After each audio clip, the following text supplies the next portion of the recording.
right, folks. This is how we will come to the end, and this will be my closing. I know sometimes it becomes overwhelming, and sometimes it seems as though the saying the rule of law has no meaning, and it has no meaning anymore in our lives,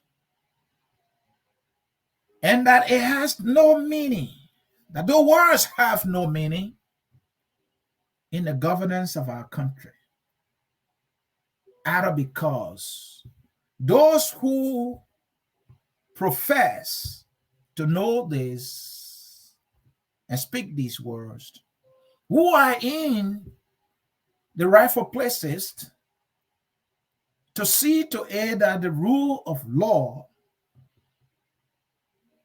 becomes the order of the day, are themselves complacent. And so sometimes, people just listen and listen and say, what did people say? I get it. Oh, I get it. But folks, do not be deterred. Do not be fooled. Do not be discouraged.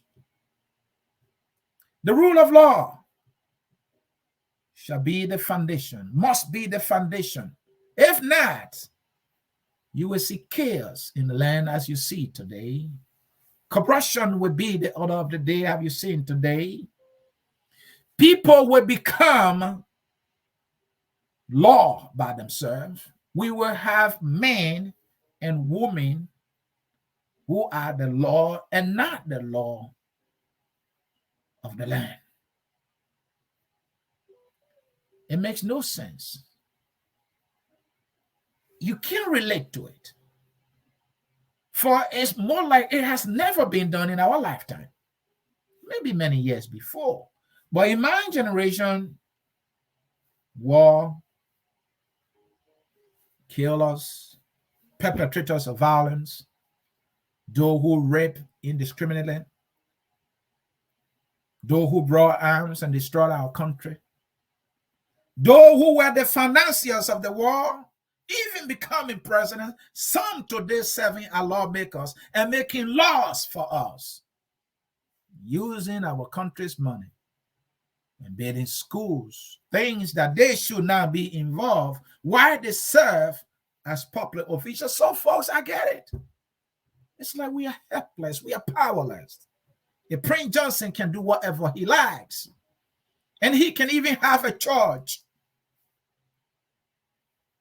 And though he's been sanctioned and a president of the nation, the man who should be the chief enforcer of the law does business with someone who is sanctioned by our traditional ally, America, that is ringing the bell of the rule of law and accountability. And so because of that, I get it.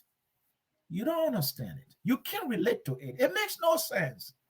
I mean, how will it make sense when the ones charged with that duty and responsibility of enforcing the rule of law are themselves the one who are throwing the rules of law through the window for their own benefit, at the detriment, at the displeasure, and at the dissatisfaction of those they are serving? So yes, I get it. It does not make sense. And how will it ever make sense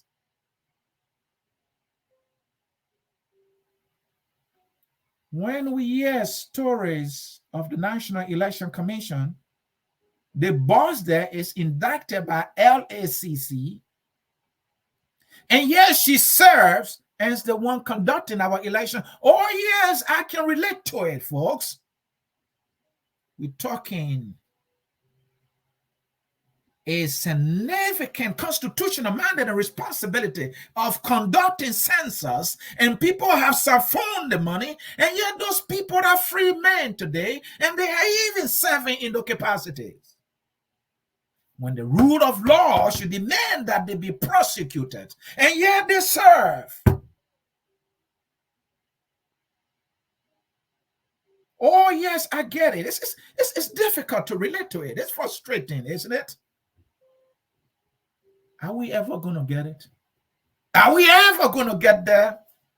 I know I can't make this thing simple. I know I can't force this in your head. But folks, you must hear this and you must hear the truth. Manners the rule of law, that which is the foundation, the ingredient, the catalyst of governance and democracy in our land.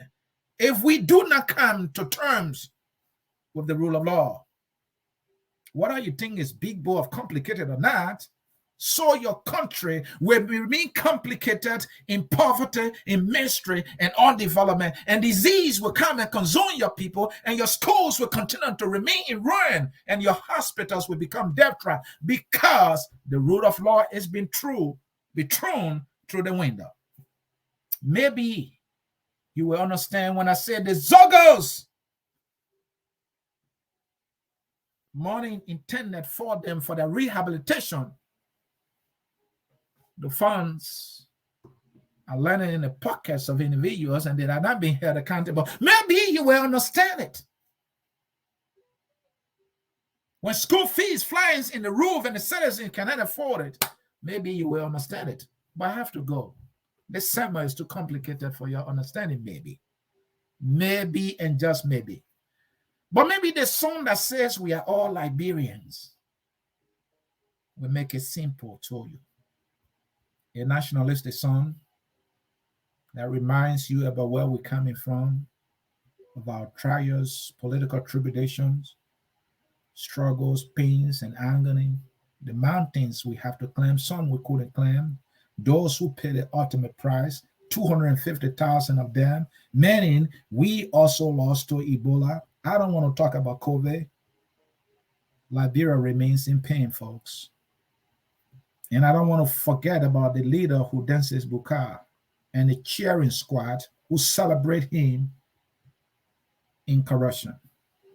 This story is sad, and I will force it on you to hear it.